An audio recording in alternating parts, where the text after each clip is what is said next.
My life changed forever on the 25th of June, 1987.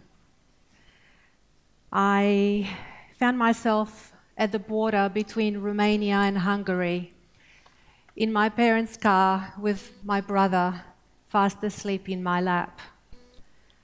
It was a very difficult moment for me because that was the moment when I knew I would, in a few minutes, become a refugee. We were fleeing the totalitarian regime in Romania. It was 1987, as many of you know. It was a difficult situation for many Romanians in those days, and my parents took the very brave step of fleeing. So at that moment, I remember vividly how I felt. The moment where I knew that I would lose everything, everything that I knew, everything that I loved. My doting grandmother, my dog, my stamp collection, my friends.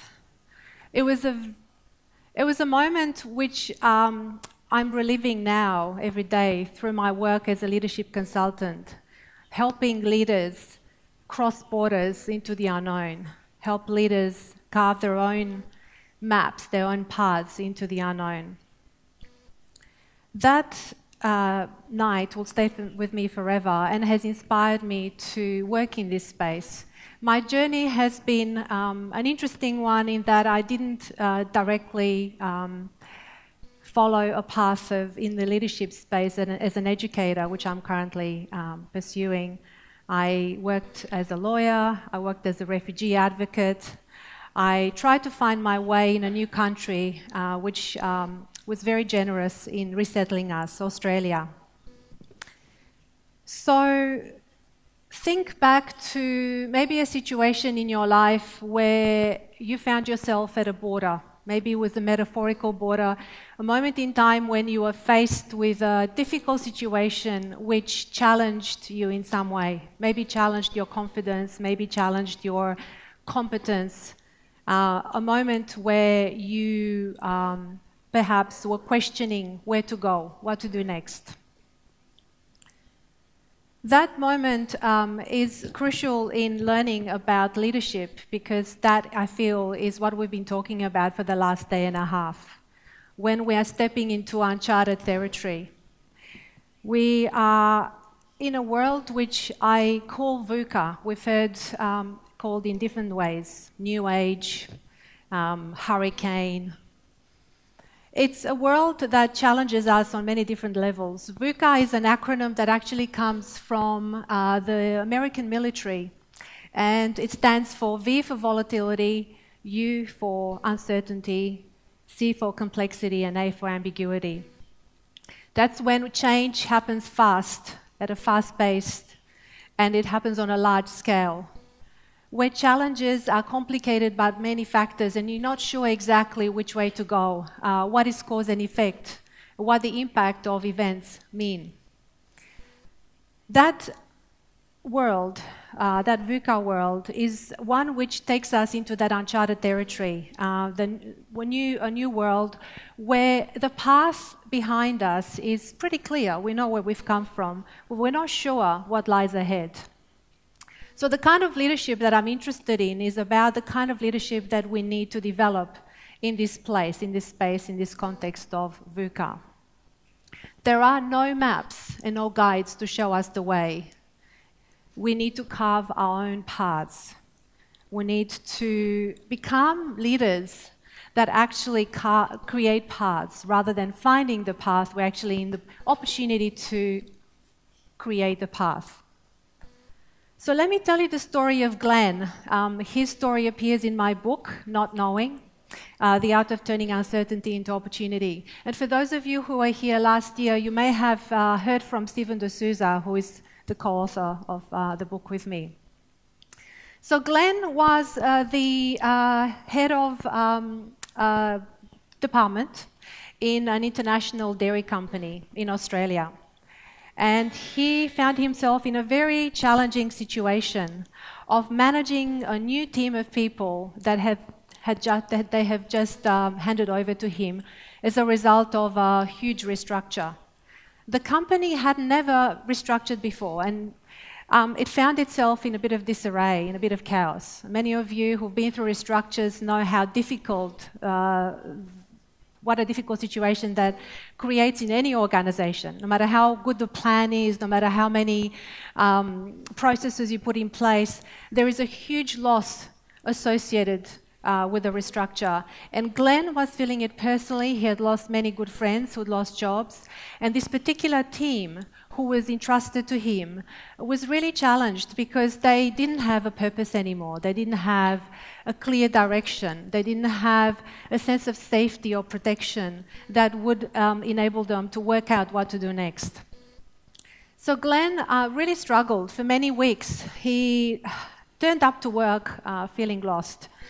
He talks about being in this swirl of uncertainty, in a place of darkness. He lost all motivation, and he felt really embarrassed because he didn't know what to do. He tried to look for some ideas for guidance. He looked to processes that had already existed before the restructure. He tried to talk to people. He was really doing his best to research, to find a way forward. He couldn't really work out. The challenge was that he was looking to the past. He was looking behind until he realized there was no knowledge that he could rely on, that actually this was a new situation that everyone was finding themselves in, and that he had to make the path by walking. I was inspired by Spanish poet Antonio Machado, who says, "Traveler, there is no path. The path is made by walking." So this is a different kind of leadership that requires an acknowledgement that we no longer can rely on what we know. We no longer can rely on our current expertise, on our authority, our sense of certainty that derives from our expertise no longer serves us well. What we need to find is a new kind of leadership that I like to call expeditionary leadership. Expeditionary leadership is inspired from the days when the world was being drawn up, the map was being drawn up by explorers, by adventurers, by pioneers. The kind of leadership that actually requires to leave behind what we know and to find and forge a new path forward. So Glenn, after a few weeks of feeling sorry for himself, feeling a bit like a victim, losing his way in the world, he decided to come to work one day and do something completely different. He decided to take a risk. And he took his team away, and he took them away to a place where they could just sit down and talk. And he said to them, "Look, I don't know what to do. I know you're all looking to me to give you the answers. I've tried, I've looked, I have no idea. There is no plan. No one knows what they're doing. I don't know what I'm doing. I need your help." And that was a moment of truth for Glenn, and he felt immensely relieved. But at the same time, surprisingly, he was able to engage his people in a way in which he couldn't before.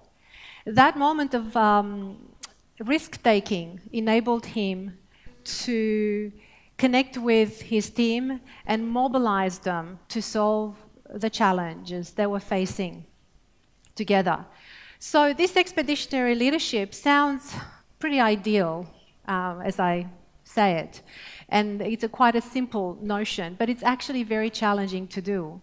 The first step that Glenn took, the first step of courage, is actually one that is a key aspect of this expeditionary leadership, that he was able to say, "I don't know."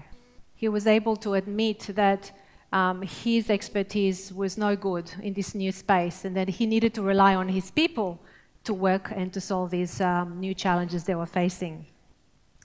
So I'm inspired also by Brené Brown's work. I'm not sure if anyone has heard of Brené Brown, a leading researcher in vulnerability. She links courage and vulnerability in a very interesting way. And she actually talks about courage as starting with showing up and being seen. showing up and being seen. And that's exactly what Glenn did. He showed up one day to work and he allowed himself to be seen as someone who didn't have the answers. Someone who didn't have the answers. It's a really challenging thing to do, but counterintuitively, it's the first step in this expeditionary leadership. So I'd like to encourage you to think now about your situations back in your workplaces. Perhaps you're facing a difficult challenge, a situation which is a little bit harder to solve, where you don't have the answer as yet. Maybe this is an opportunity for you to show up and be seen by your people in a different way. Maybe it's an opportunity to say, I don't know, let's solve this together.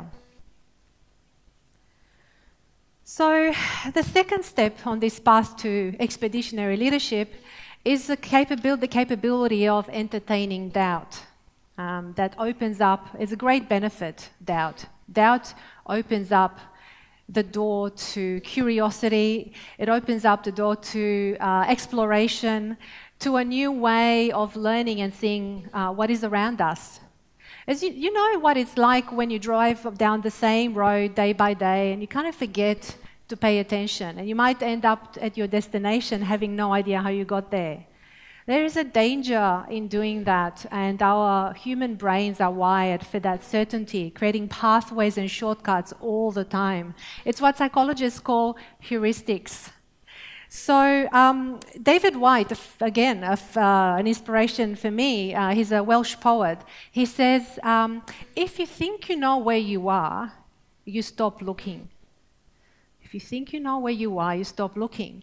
So if you think you have the answer, you stop questioning. Why be curious? This is exactly what is necessary in times of great uncertainty. When we find ourselves in uncharted territory, there's an opportunity to open the door to doubt. Or as management thinker and author Charles Handy says, to sleep on the pillow of doubt. To sleep on the pillow of doubt. I love that. So how do we see our surroundings with fresh eyes?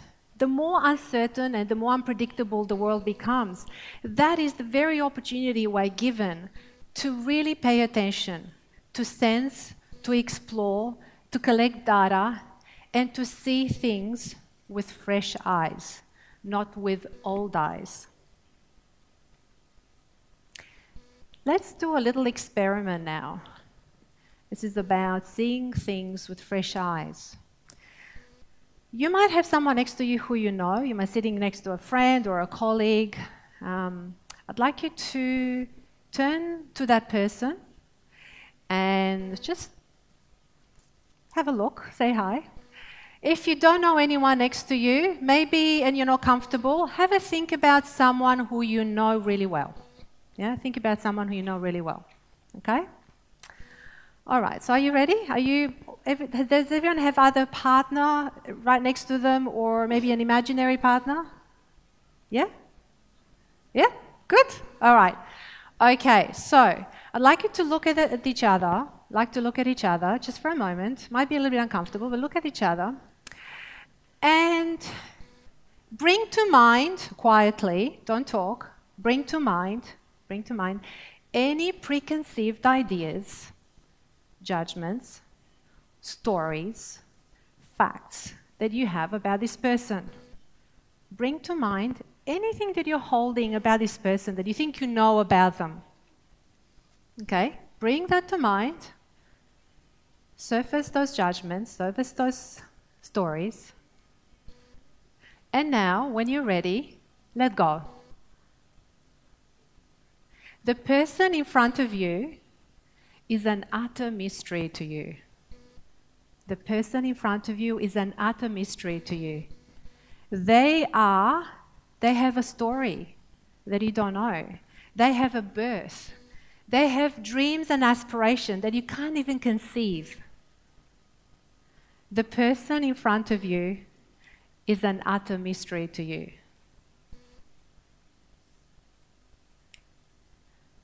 So say thanks, and anyone would like to share, what was that like?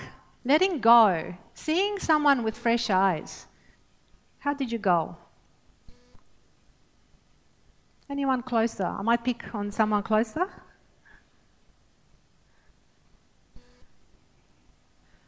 How easy was it? Can you imagine that it's pretty challenging? The better you know the person, the harder it is to let go of what you know.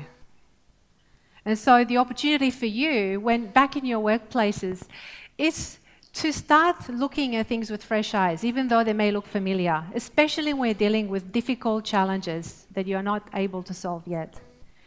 So, Living the Question is an invitation that we have from philosopher Renner Rilke, who has written extensively on the art of questioning. So what are the questions that you need to ask, and how can you create a culture in your own workplaces which encourage that curiosity and that questioning, and is less reliant on or less dependent on expertise and answers? The last capability or quality that we need in expeditionary leadership is compassion. And we hear a lot about compassion, maybe outside of the management world, a little bit, it's coming in now. It's actually, I think it's an overlooked and underrated quality. It's one that is especially necessary when we are in times when we're finding ourselves in uncharted territory. We often say to people, yes, go ahead, try something new, fail, you'll learn from it, you'll grow. Failure is really good, and failure is great. While we forget that together with failure comes great disappointment, potentially shame, guilt. We feel that we should have been responsible, we should have known, we should have done things better. However, that is not possible when we're facing with a challenge that we've never faced before, or a situation that challenges us in ways in which we couldn't have expected. So the opportunity is to be really kind to ourselves. To, as my good friend Andrew says, he says to me, put away the sandpaper. Put away the sandpaper. We're so good at pulling out the sandpaper and really giving ourselves a really rough rub. So there's an opportunity here to build our capacity for resilience when it gets harder, when things get hard in our workplaces, by really being compassionate to ourselves and to others. The more we can do that, the more we can encourage people to come along on the journey. We can actually mobilize people to face into these biggest challenges that we're facing in a way in which just pushing them along or encourage them won't do. So I wanted to finish with a quote from Rebecca Solnit. Rebecca Solnit is an author who writes extensively about hope. Writes extensively about hope and the connection between hope and activism. And I feel that we live in a world in which taking action is becoming more important than ever. So it is an opportunity to really look at ourselves, look at what we're doing, and look at how can we exercise leadership in a way in which we can actually enter into that uncharted territory with a bit more courage, with a bit more curiosity, and with a bit more compassion. So I have her notes, her quote here. She says, "Hope locates itself in the premises that we don't know what will happen, and that in the spaciousness of uncertainty, there is room to act." In the spaciousness of uncertainty, there is room to act.